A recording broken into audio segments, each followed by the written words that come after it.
White lips, pale face, breathing in snowflakes, burnt lungs as I taste. Lights gone, day's end, struggling to pay rent, long nights, strange men. And they say she's in the class A team, stuck in her daydream. Been this way since 18, but lately her face seems slowly sinking, wasting, crumbling like pastries, and they scream. So much more for our universities to think about. Well, let's take a look now at the impact of COVID on more vulnerable people in Wales, and how for some it has actually presented opportunities of a sort. This time 3 years ago, there were around 50 people sleeping rough on any one night in Cardiff, and the number across Wales was rising as well. Since lockdown, the situation has changed dramatically, but before we explore that, let's remind ourselves of what it was like in 2017.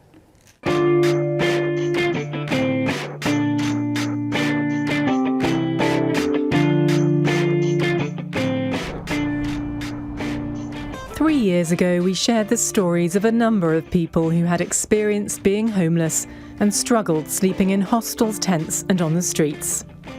Many said they just wanted to work and have a roof over their heads, but finding permanent solutions seemed far out of reach.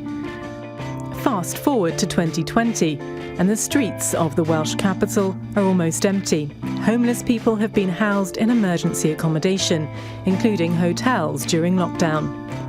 But what's happening now the measures have eased across most of Wales? And what's the long-term plan for the future? Well, to try to answer some of those questions, we've been to see where former rough sleepers are living now and how the future looks for them. Our correspondent Richard Morgan reports.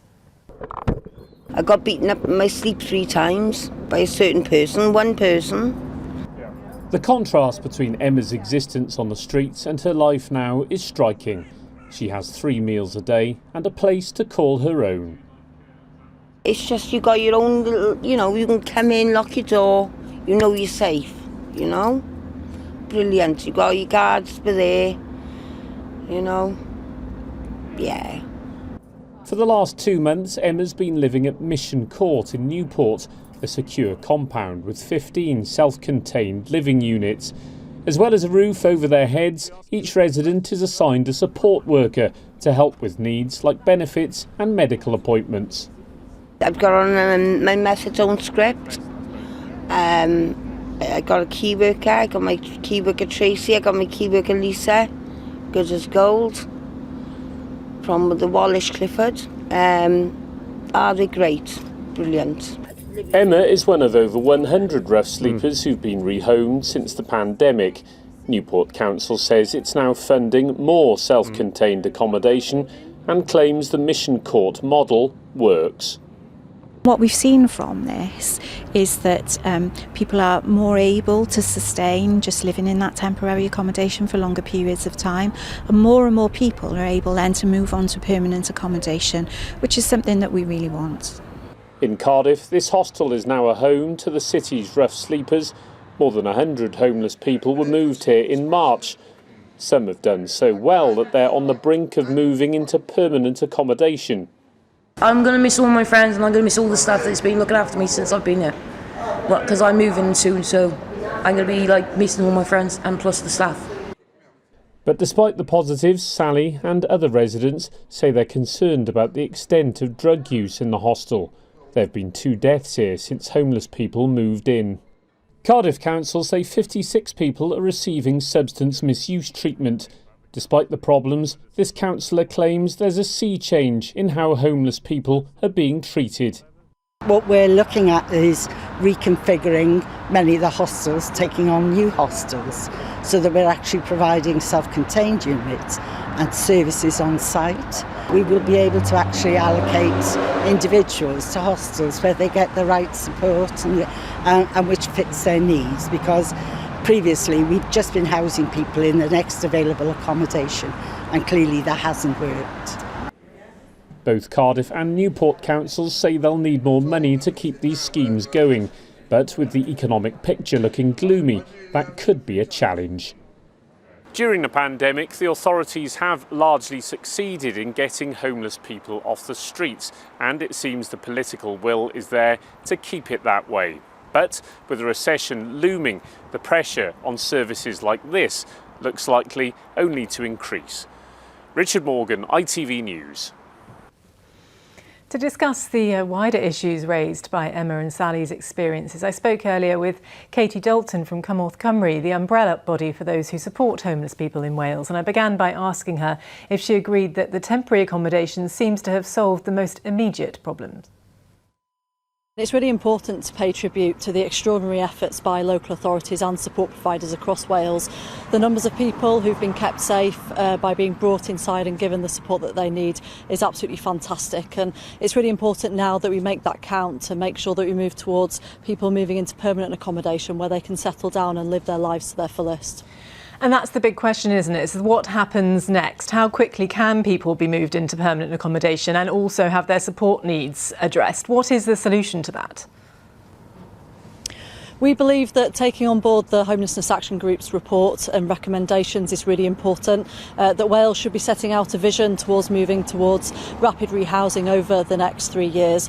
And that means much less reliance on temporary and emergency accommodation, making sure that people are moved as quickly as possible into scattered, dispersed permanent accommodation in their area of their choice with that wraparound support. We need lots of things to make that happen. We need the Welsh Government to commit to sustained capital and revenue investment so that local authorities have the funding they need to do the job. We need to see a transformation in services. We need much more social housing being built, being able to access more housing in the private rented sector, and importantly that commitment to providing support for people, because we know that having a roof over your head is one thing, but it's really critical that we have multi-agency support that can help people to manage their lives, their tenancies, and thrive and reach their aspirations in the future. Well, first of all, on the issue of the housing stock that's available, the Welsh Government have said, on top of the money that they provided to ensure those people weren't on the streets, £2 billion worth has been put forward to increase the supply of permanent housing this Senedd term. Is that enough to address the problem from here on in? We certainly welcome the leadership and the funding commitment that the Welsh Government has made this year. That's really, really important. But we know that we need sustained funding and commitment beyond this year. So we'll be looking to the next Welsh Government budget, but also to Assembly election manifestos in the future to make sure that we have that long-term commitment, because without that we're not going to have the social housing that we need, and we're not going to have the levels of funding for support that people so desperately need as well. And the problem is that support is still going to be needed, whether they're in the temporary accommodation or the permanent accommodation. So you talk about rapidly rehoming people, rapidly getting them into permanent homes, but that problem is still going to exist, isn't it? Very complex needs for people. Yes, support services will continue to be critical for lots of people, but what's really important about rapid rehousing is that people are able to settle in what could be their permanent home as quickly as possible. We want to see much less reliance on that short-term emergency accommodation, much less reliance on hostels, so that people don't have to go through lots of different placements, and that they can move into a settled accommodation as soon as possible. But you're right, Andrea, that continued support and multi-agency support will be absolutely critical to this. A pivotal time to make these decisions. Katie Dalton, thank you.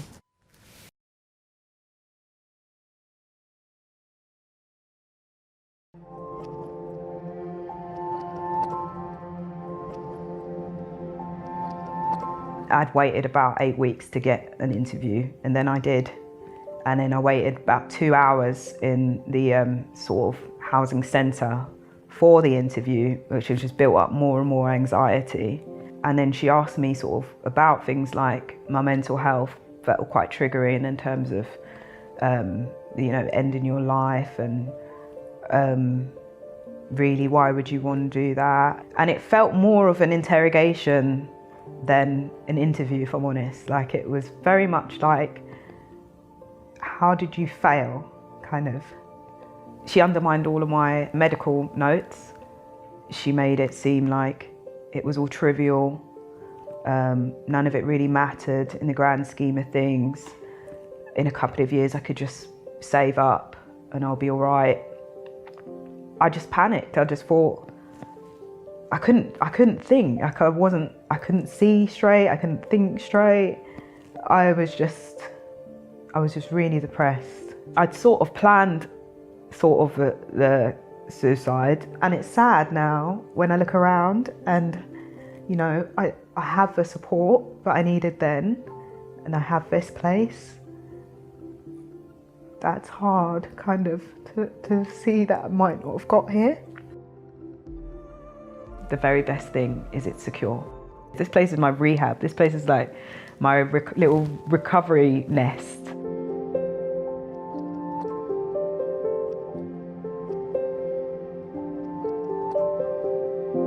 Got a job, Jojo had a job, we bought a place, 100% mortgage, but I was just struggling.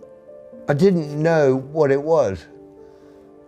I managed a showroom in Mayfair and it was overwhelming. I just hit a brick wall, and before I knew it, I wasn't well. Really wasn't well. I was in supported accommodation. The ceiling was collapsed in the kitchen. There was no hot water for 2 weeks. I used to get knocks on the door at all hours. People asking for 2 pence, 20 pence. They were all users, unfortunately, and that's why they're in a hostel. The biggest difference is walking through that door at Mind. I wake up in my little bed upstairs and I've got a little garden. I helped the dude next door, he's 95 years old. I've done his garden. His garden's better than my garden.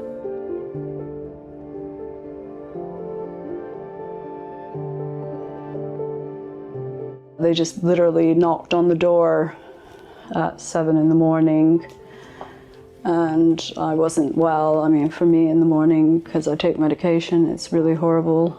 And my son suffers from high anxiety as well, extremely high anxiety, so he was severely traumatized by that, and the bailiff was very insensitive. And I was just having a nervous breakdown at that time. I was just crying the whole time, non-stop. I was just like completely feeling I was in a nightmare and just didn't know what to do. The police took us to the council and we were there all day until we were given somewhere to stay. And my son had to literally take me to the hospital, walk me to the hospital in that state. I was admitted to the mental health ward there. I was meant to stay there a month, but because my son couldn't visit, I left after 3 days. So we had to share a bedroom. And when we told the council that it wasn't appropriate, they said, well, there's 2 rooms, so you can use the other room. I said, no, there's no door on the bedroom, so there isn't 2 rooms. And anyway, one of the rooms was so small you couldn't put a bed in it anyway. I was basically crying almost every single day. My son was crying almost every single day.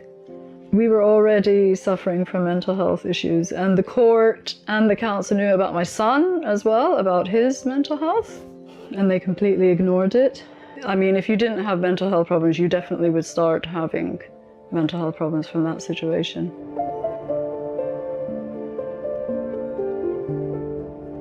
If people can't articulate answers to certain questions or becoming agitated because of that process, then people need to understand that and how to deal with that and manage that in that moment so that people can get through the assessment and have every opportunity to have a roof over their head. We quite often find that people without that support are placed in inappropriate properties that are not conducive to mental health recovery, in antisocial behaviour crime hotspots, and very quickly that tenancy breaks down. They then leave the property. They then present at the local authority. They're then labelled as intentionally homeless. and have to start the process again. We've had situations where people have been almost threatened that if you don't take this, then you're off the priority and you're back on the general 15-year housing waiting list. So people take the property, it breaks down, crisis, hospital, back on the ladder at the cost of what?